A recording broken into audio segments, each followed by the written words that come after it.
Huge companies like Facebook, or now Meta, are betting big on the Metaverse, and a new social media app called Octi is doing the same. The app allows users to post videos, kind of like TikTok, with a library of AR, augmented reality backdrops, and objects to pair with their content. Justin, it's great to have you. For our audience who has no idea what I was just talking about, can you explain what Octi is? Absolutely, Kelly. So Octi is a new kind of social platform that allows people to create content anywhere with anyone, with all their friends, and they can be in different worlds. They can be astronauts, sort of like really merging the physical and digital world and creating a totally new kind of content that we haven't seen on social media yet. So I think we're showing some clips as you're speaking. To me, it kind of looks like TikTok. What's the difference? So the difference is the user's ability to blend different worlds, blend different objects, different filters, and mix and match to create a storyline that they want to create a different kind of engagement. It's a gamified social platform that brings in elements of the metaverse, as you mentioned, brings in a really compelling coin system for rewards for great content. So there's a couple different kind of business questions to talk about here. You know, number one is kind of how you guys would make money. I don't know if anyone's too concerned about that yet, but also I know it's important to you that maybe the ad model is not your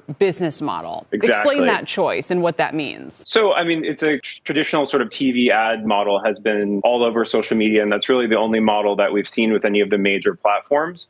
What's very unique about Octi, very special, is that we're not doing that. And that sets you up in a totally different way. Your perspective of the user, your perspective of your relationship with your user is entirely different. So how do you guys make money, and sort of talk about what your plans are for 2022?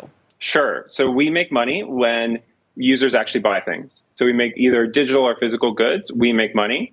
We have relationships. Initially, some of our early partners were just fully subsidizing some of these purchases, but users can take their coins and they can go shop for basically anything a Gen Z user could actually want to buy with their money. And we take a cut on that purchase. Octi's like a game. An AR game. A place to jump into new worlds and play with things you love for the coins you've earned. See? It's fun and easy to create with, because here, we actually give a dime. Whether you post videos, invite friends, or love hanging out with your favorite superhero, you'll be earning points. See something you like? Cool new shades? Cool pair of sneakers? Own it, and get it right to your doorstep. Download the app, join in, and play social media. Cristiano, do you have a pipeline of deals that are related to the metaverse? Yes, we do. I think we have been having incredible traction, multi-generation design wins. The ones that you can see, they're very visible. We are the platform enabling Facebook Oculus. I think we are super happy with the success of the Oculus Quest 2. And, you know, I believe even looking how the company is now called Meta is a reflection of how successful Oculus has been. The other example of that is HoloLens. We have something exciting coming within the next quarter as well with other cloud providers. So we're very excited, and we have a long design pipeline for XR devices. No, I did want to ask you too about the margin profile of the business. You know, Julie mentioned the pivot Qualcomm is making. You know, how does the margins of your business change as you do more in the metaverse and more in cars? This is one of the key messages we repeated throughout our analyst day, and we're very happy that it started to get understood. What is unique about Qualcomm, and I mentioned that I was referring about us versus the competition. What's unique about Qualcomm is we have control of a roadmap from everything wireless, high performance computing, which is very low power, whether you want a CPU, GPU, an artificial intelligence, sensing. And we can scale this one roadmap from a smartwatch and a phone all the way to the next generation laptops and the intelligent car.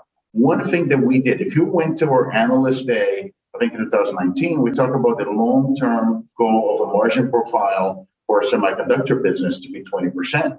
Well, yesterday we just upgraded that to 30%.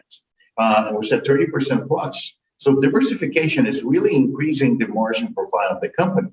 And what's unique about Qualcomm is where can you find a large cap company that as it invests to diversify and go to new markets, is actually providing at the same time that you expand the TAM, significant margin expansion, and we're very happy about that. Cristiano, we got to ask you about supply, right? Supply chain. This is something obviously that has been such an important topic. Where are we in terms of supply from your perspective in the sort of trajectory? Are we closer to things getting better? When are we going to see things normalize? We act very fast in the beginning of this crisis. And we're in a unique position because we believe in our future volumes. We could, bet on ourselves to secure capacity. And we put expansion plans in place with all of our suppliers, redesign our products across multiple foundries. We use every possible capacity out there. We're still short. We still have more demand than supply. Some of the businesses are not, they are growing and they could grow faster if we had more supply. But we expect as we enter 2022, we're going to have a much more balanced supply-demand equation. I know that's not true for the overall industry, but that's starting to become a reality for Qualcomm. Will the metaverse be our escape from climate destruction? Man, I hope not, because there is no escape. We need to focus on the physical world. We need to get outside. In your breakout book, Snow Crash, you coined that term metaverse. Now 30 years ago, what did you envision then? And how do you define the metaverse today? Well, what I envisioned then was what we would now call a massively multiplayer online 3D world, just meaning that a large number of people can be in it and interact with each other in real time. What do you think of the tech companies' take on this term that you coined? I mean, we've seen Facebook, we've seen Microsoft. What fails and what succeeds? Well, I think the first thing to keep in mind is what are these companies actually doing today? Because right now, there is no metaverse.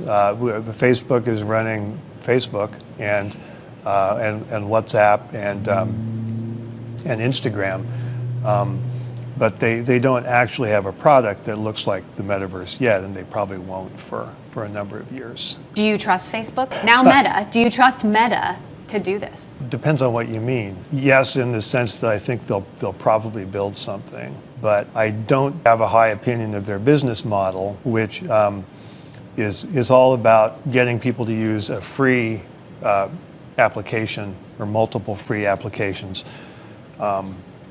Because when you're using a free application, you are essentially contributing labor to their product.